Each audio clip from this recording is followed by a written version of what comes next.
Hello 10th class students, welcome you all once again on my YouTube channel. Students, today I am going to start the second part of the chapter Rise of the Radicals. जो हमारा topic था Rise of the Radicals. Already I have uploaded one part of this chapter in the title that is the second phase of the Indian national movement.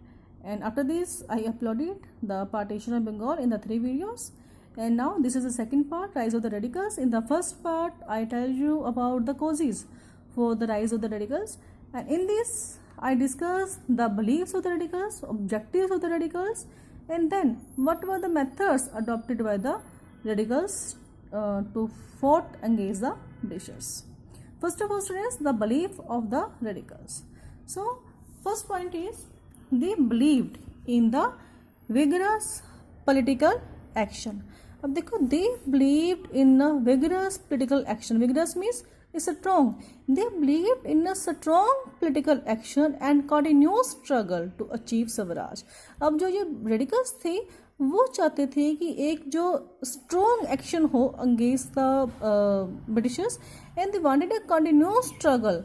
उनको पता था कि अगर एक हम स्ट्रॉन्ग एक्शन को अडॉप्ट करने के, एक स्ट्रॉन्ग पोलिटिकल एक्शन होगा, कंटिन्यूस स्ट्रगल होगी, then we only achieve the swaraj, that is a self rule. तो this is a first belief of the radicals. Secondly, they were not aiming at improving the system of administration. अब देखो, वो चाहते थे improve नहीं करना. They did not want to improve the system of administration. Administration को improve नहीं करना है, okay, but in changing the system completely, वो चाहते थे कम्प्लीटली सिस्टम को ही चेंज करना है. They did not want to improve the system of administration, they were want to change the system completely. वो चाहते थे सिस्टम में टोटली कम्प्लीटली चेंज हो जाए, तो उसके बाद हम खुद ही चेंज कर देंगे जो भी करना है, ओके.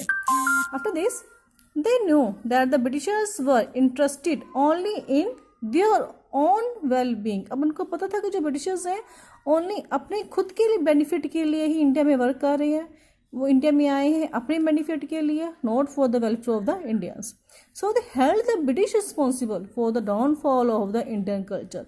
अब इसलिए उन्होंने ब्रिटिशर्स को रिस्पॉन्सिबल लिया कि ब्रिटिशर्स ही रिस्पॉन्सिबल है जो इंडिया का जो कल्चर था, जो इंडिया का एक ग्लोरियस कल्चर था, उसके डाउनफॉल के लिए Britishers were responsible. So students, these are the beliefs of the radicals. Next is the objectives of the radicals. Objectives क्या थे इनके? The foremost objective was to achieve the complete independence और पूर्ण स्वराज. अब देखो, इनका जो ऑब्जेक्टिव था वो यही था, कंप्लीट इंडिपेंडेंस. वो चाहते थे हमें कंप्लीट इंडिपेंडेंस मिले एंड पूरा swaraj. Secondly, they wanted to establish a government by the Indians, कि ऐसे गवर्नमेंट हो जो कि फ्रेम्ड हो बाय द इंडियंस. इंडियंस की खुद की गवर्नमेंट हो. इंडियंस की means like by the India, जो इंडियंस ने खुद अपने वे से गवर्नमेंट को एस्टेब्लिश किया हो. बिकॉज मीन्स जो सभी के सभी मेंबर्स जो हैं वो इंडियंस की हों इस गवर्नमेंट में. Because they believe that the swaraj was a solution to all the problems of the Indians. क्योंकि उनको पता था, बिलीव था कि जो स्वराज है, स्वराज मीन्स सेल्फ रूल, कि जो सेल्फ रूल है, अगर इंडियंस का सेल्फ रूल होगा then that is the only solution to solve all the problems of the Indians. Next is students about the methods of the radicals of assertive. अब देखो methods क्या थे उनके to fought against the Britishers. First of all, they popularized the ideas of using स्वदेशी goods. अब ये स्वदेशी goods का टॉपिक जो है वो मैंने पार्टीशन ऑफ बंगाल में कवर अप कर दिया था. Swadeshi means the goods of one's own country, जो खुद की कंट्री में ही, जो लोकल इंडस्ट्रीज में, इंडिजीनियस इंडस्ट्रीज में जो गुड्स बनी होती है, दैट आर कॉल्ड स्वदेशी. तो मीन्स इन गुड्स को यूज करने के लिए जो आइडिया था उसको इन्होंने पॉपुलराइज किया. They actually wonder from city to city, village to village, and they guide the people to adopt the swadeshi through the discussions, through their conferences, means you can say speech, they and through storytelling method they popularize the idea of the Swadeshi. Next is a boycott of foreign goods, government services, honours and titles. अब देखो इन्होंने जो foreign goods थी उसको boycott किया, government services को boycott किया, honours and titles को भी बॉयकॉट किया। ऑनर्स एंड टाइटल्स मीन्स जो ब्रिटिशर्स ने कुछ एक हमारी जो इंडिया की लिटरेरी पर्सनैलिटीज जो थी, स्कॉलर्स थे, उनको कुछ एक ऑनर्स टाइटल्स प्रोवाइड किए थे, वो भी इन्होंने इंडियंस ने उनको रिटर्न कर दिए। So in this way they boycott the foreign goods, government services, honours and titles. Third is they promote national education. अब देखो इन्होंने नेशनल एजुकेशन को प्रमोट किया, that provide vocational, political, secular and moral education. जो provide, देखो ऐसी education जो लोगों को प्रोवाइड करेगी vocational education. Vocational means like the training in some skill, किसी स्किल में लोगों को ट्रेन करना ताकि आगे उनको एम्प्लॉयमेंट जनरेट हो सके, ताकि आगे उनको एम्प्लॉयमेंट अपॉर्चुनिटीज अवेलेबल हो सके। पॉलिटिकल, ताकि लोग जो है आगे चलकर गवर्नमेंट में अपनी सर्विसेज प्रोवाइड कर सके। Then secular which is not religious, and then moral education means which things are right, which things are wrong, that knowledge must have the people. So in this way they promote the national education that provide vocational, political, secular and moral education.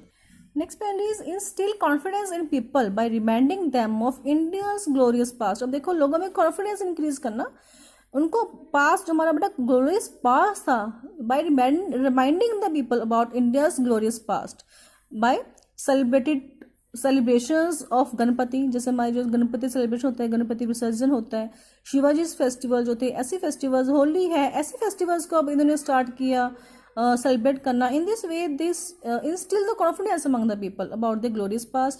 And secondly they presented Shivaji, Vivekananda as the national heroes. अब इन्होंने उनकी जो stories थी शिवाजी के बारे में, उनके life के बारे में, विवेकानंदा की लाइफ के बारे में, उसके बारे में लोगों को अवेयर किया and they emerged as a national heroes. Next is the adoption of non violent and revolutionary methods. अब इन्होंने नॉन वायलेंट मेथड्स को अडॉप्ट किया, रेवोल्यूशनरी मेथड्स को अडॉप्ट किया।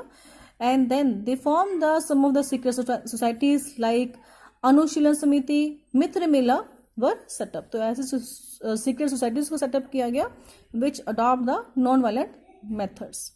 Infused courage in Indians by the speech and writings. अब इन्होंने करेज जो था वो इन्फ्यूज किया लोगों में by their speech and writings. Magazine जो थी like Yugantar and Sandhya, these magazines openly asked people to be ready to use violence.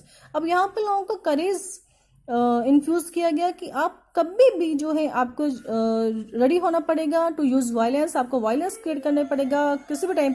Means देखो वैसे तो इनके देखो नॉन वायलेंट ही मेथड थे, बट इनको ये था कि अगर कभी गवर्नमेंट हमारे अगेंस्ट एक्शन लेगी then we must have to take the actions against the government. So in this ways उन लोगों को कहा कि you must be ready to sacrifice anything for the nation.